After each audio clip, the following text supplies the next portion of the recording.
On the broadcast tonight, a teen killed in gunfire today. A fire threatens operations at a police station in an inner city last night. And next week is a big one for the country's new critical care block. The Bahamas Tonight starts now. Now in HD.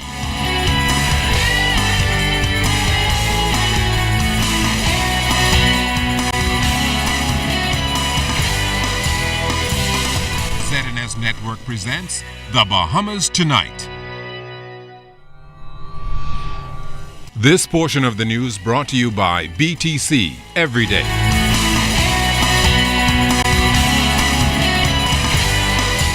The murder count climbs again as two men are gunned down, one overnight and the other this afternoon. Good Wednesday evening, Bahamas. I'm Altaviz Munnings. And I'm Andrew Knowles. Thanks for joining us. A busy day for police as they investigate the latest homicide taking place in an inner city community. After 12 today, police were called to Dunmore Street where a teen was killed. And Janae Noel Ferguson tells us tonight that she was on the scene shortly after the incident unfolded.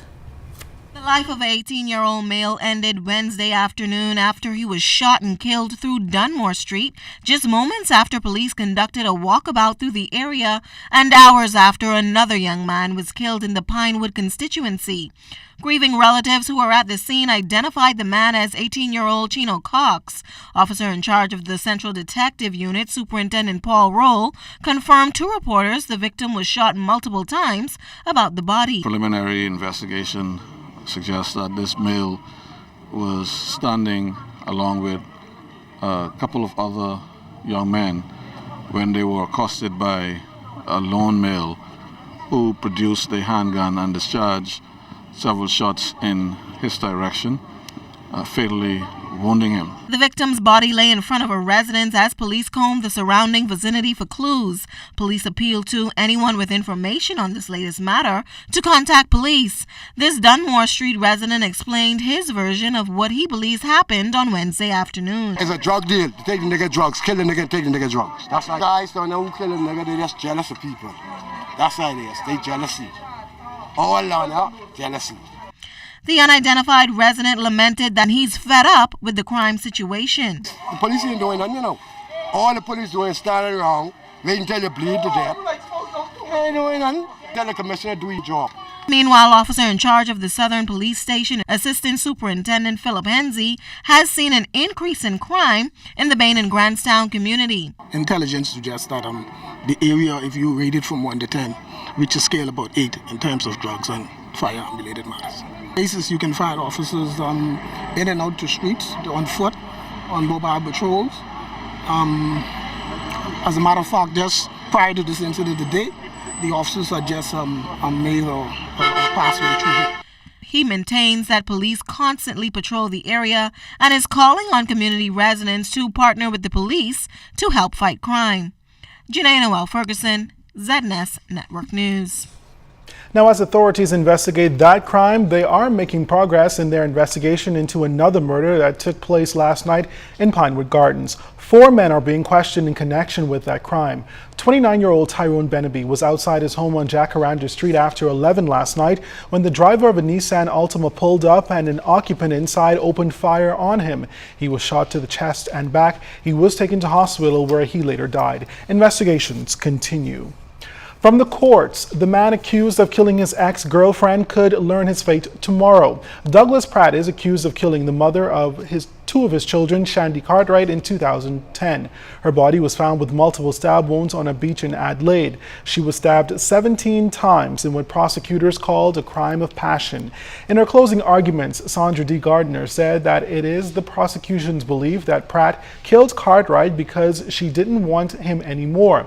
During the trial, the court heard that Pratt and Cartwright were on the beach when 2 men robbed and stabbed them. However, medical evidence by Dr. Ricky Davis suggested that Pratt's wounds were superficial and could have been self-inflicted. Meantime, defense attorney Muriel Ducille said evidence was that the victim's car was stolen in the ordeal.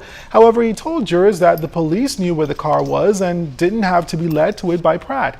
He also said a knife was found in the trunk out of the car and photographed by police never came up in the case.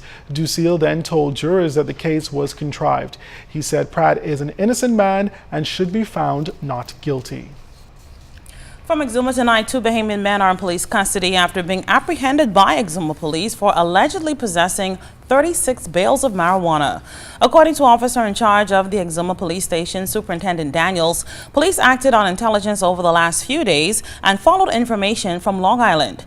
Now, besides the drugs, we understand police also seized a Magnum Opus 2225 Yamaha engine. Today's drug bust was a joint partnership between Exuma Police Marine Unit, the Drug Enforcement Unit, and the U.S. Drug Enforcement Administration.